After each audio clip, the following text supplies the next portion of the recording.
So you have a big Christmas movie coming out this year, and a guy that I'm an enormous fan of, Vince Vaughn. Yeah. I think he's one of the funniest guys. He's great, isn't he? I watch his movies over and over again to the point where I can do the lines along with him. It's a little bit, I just like the rhythm. He's a nut, yeah. He is a nut. And he's like that in person. I mean, he's a nut. But he's a very focused. Well, I wouldn't know. He never stops by. Well, Vince. I'll see what I can do. Thank you. Yeah, I'll hook you up. Thank you. Because we're like that. Just because they're like that. Yeah. So the movie's called Four Christmases, and have you guys seen the trailer for this yet? It's a pretty funny setup. This couple's gonna go away. They're gonna go away, but instead they end up having to go to everybody's house on the same holiday, right? Yeah. And in the movie, who do you play? Vince Vaughn and Jon Favreau and I are brothers. and Robert Duvall's our father. Oh man. And Sissy Spacek's our mother. I mean, do you need to know more? Yeah. I mean, right there, just the list of the collection. Vince is the baby brother, and he's a lawyer, and John and I are his older brothers, and we're amateur backyard cage fighters. And I hear that you actually got to put on. They asked you to put on 25 pounds for this film. They didn't necessarily ask me, and this is where. I mean, you decided? I decided it'd be a good chance to eat a lot, but. But I thought, we're kind of these redneck backyard cage fighters that I need to think I'm in shape, but not really be in shape. One of those kind of guys. Exactly. So I ate a lot, and I gained like 25 or 30 pounds, and I show up, and Jon Favreau's a pretty big guy. Yes. And I show up, and he's gotten in like svelte. He's like super. Yeah, he's gotten in this great shape. So all of a sudden, I'm the fat guy on the set. Yeah. How did you take it back off? And did you start taking it off during the movie? Did you get smaller? No, during the movie I didn't. The first thing I did was order Pink's hot dogs and just sit and eat. I love Pink's. Yeah, I love Pink's hot dogs. So I just sat and ate a whole bag of Pink's hot dogs and just drowned my misery in chili dogs. But yeah, then after the movie was over, I was getting ready for a tour and everything, so I got back in shape. Did Faith help you? Yeah, she works pretty hard staying in shape. She's fit.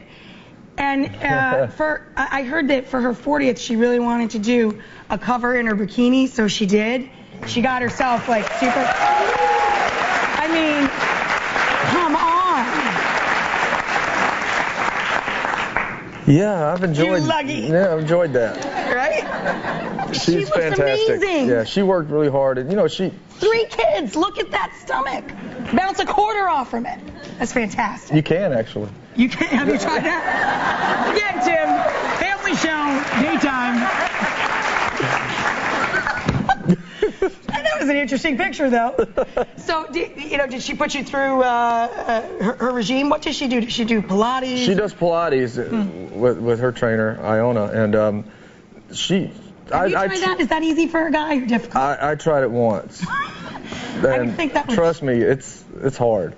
I'm lifting weights and stuff. Like, we'll work out in the same place sometimes, and I'm over there lifting and, posing and stuff while she's working out. And I see her doing these slow movements and, all this stuff. And I'm like, it doesn't look like a workout. What is it? You're not even breaking a sweat over there.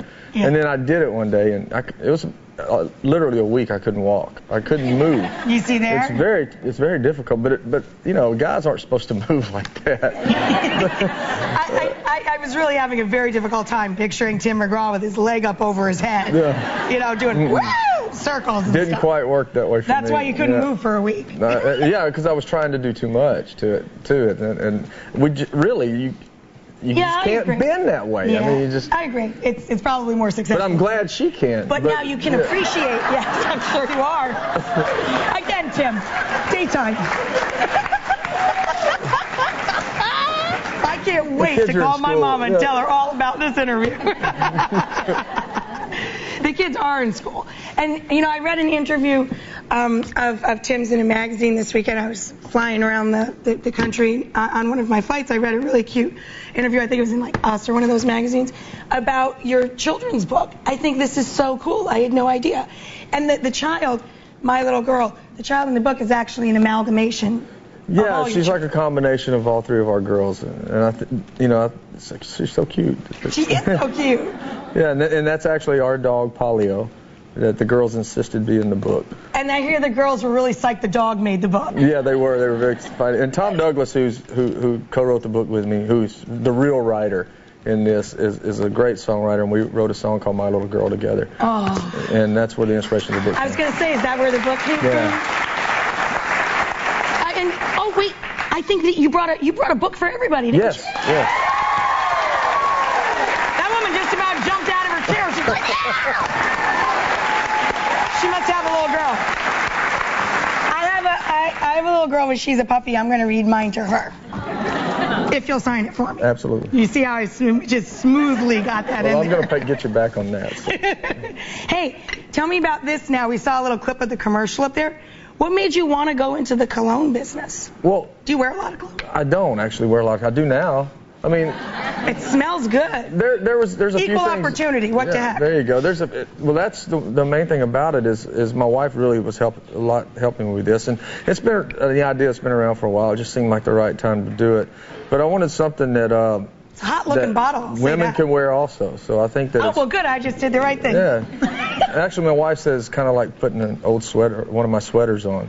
Is what it smells like to her. That's a nice way to describe it. Yeah. I love that. You guys are really spoiled because, you know what, Tim he's just a giver. He's a giver. He brought one of these for everybody, too. Smells fantastic. And as if that weren't enough, you also get snack of the day. Jeez Louise. Just giving away everything, giving away the farm. These are gourmet chocolate-covered pretzels from Pretzables from Cleveland, Ohio. Thank you to the great state of Ohio. So, I have one more request. So you're going to tell Vince we'd love for him to sit down at the table, but you got to tell that Kenny Chesney to come by, too, because we have his biggest fan. Oh, yeah? She works here. Very, very lovely young lady that works here is a huge fan. So tell him he's always welcome. I'll tell him. You want to tell us any tales behind his back and that we can call on him? Well you guys have been friends forever. We've been friends for a long time. He and I and Tracy Lawrence used to run around together before we had record deals in Nashville and piled up in the same apartment and all that kind of stuff a few times. So a lot of other stories that I won't get into. But we actually all played for tips at a hot dog stand for a while in Nashville. We lived off hot dogs and lived off tips at Hound Dogs Hot Dogs. What a great name, huh? Hound Dog Hot Dog. Yeah, but Kenny got everybody fired, though, because he didn't clean up. We were supposed to clean up after we play, and he didn't clean up and got everybody fired. There we go. Now we got a little something. We got a little something on Kenny if he comes by. Thank you so much, Tim. I mean, what a gentleman, and such a pleasure to meet you. Tim Mcgraw, everybody. Grab yourselves a snack. We got ours, and we'll be right back. See ya. Coming up later.